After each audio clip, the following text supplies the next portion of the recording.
dari kelompok 3 akan menampilkan video tentang promosi kesehatan yaitu berjudul Bahayanya Merokok pada Remaja.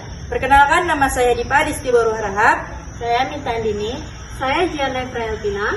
Saya Yunda Putri Mukpa. Saya Sendari. Saya Rahma Alia. Saya Desi Wasari.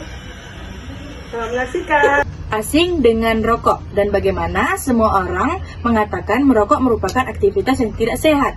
Tapi bagaimana sih rokok ini bisa mempunyai dan berbahaya bagi tubuh kita? Nah, kita bisa mulai melihat kandungan berbahaya apa saja sih yang ada di dalam rokok. Yang pertama, nikotin.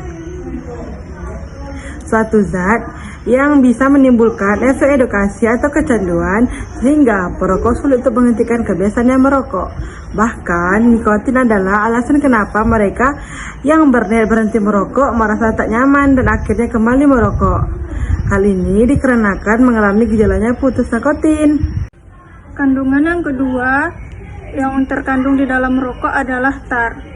Tar terdapat di dalam asap rokok yang mengandung berbagai bahan kimia yang dapat memicu perkembangan sel kanker di tubuh. Contohnya seperti zat arsenik dan miom.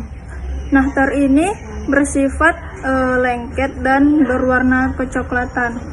Apakah kalian pernah berpikir kenapa gigi dan kuku perokok itu menjadi kuning? Nah, itu adalah disebabkan oleh tar ini, yang mana tar ini juga dapat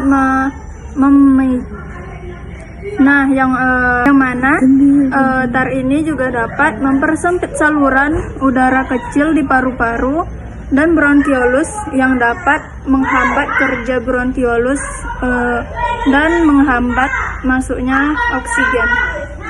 Dan zat yang berbahaya berikutnya adalah karbon monoksida. Karbon monoksida itu adalah suatu gas yang dalam jumlah banyak dapat berakibat fatal karena menggantikan oksigen yang seharusnya ditersirkulasi di dalam darah karbon monoksida dan bisa menghasilkan suplai oksigen ke seluruh bagian tubuh, memaksa jantung bekerja lebih kuat dan menjaga kinerja paru-paru. Di dalam darah juga terdapat sel darah merah dan di sel darah merah terdapat hormon globin. Nah, pada mereka yang tidak merokok, oksigen meningkat ke hemoglobin diantar ke seluruh tubuh. Nah, tetapi karbon monoksida dapat meningkat diri ke hemoglobin jauh lebih mudah dibandingkan dengan oksigen. Dan pada akhirnya, karbon monoksida tersebut menggantikan oksigen. Memang, apa sih masalahnya jika digantikan dengan karbon monoksida? Nah, karbon monoksida membuat semakin kental dan pada aktivitas fisik seperti berlari yang jauh membutuhkan banyak suplai oksigen. Nah, organ-organ penting seperti jantung, otak, dan lain-lain.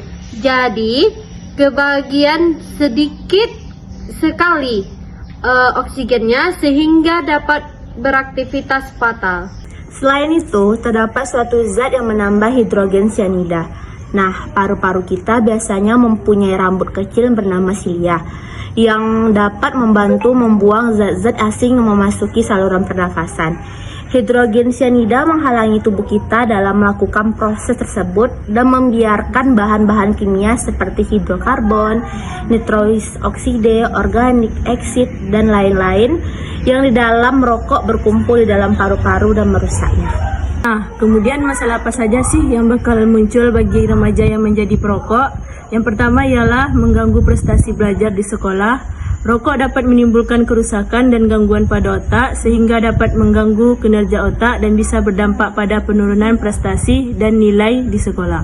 Yang kedua, lebih sulit sembuh saat sakit karena rokok mempengaruhi sistem imun di dalam tubuh, kemudian kecanduan saat remaja. Dan yang ketiga, remaja perokok sering memiliki jerawat atau masalah kulit, menimbulkan plak pada gigi.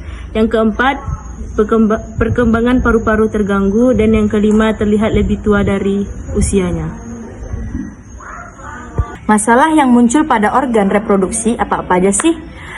Pertama, mengganggu kesuburan. Pada pria, menyebabkan gangguan ereksi dan mengurangi produksi sperma. Sedangkan pada wanita, merokok dapat mengurangi tingkat kesuburan. Selain itu, bisa memiliki penyakit serviks yang lebih tinggi.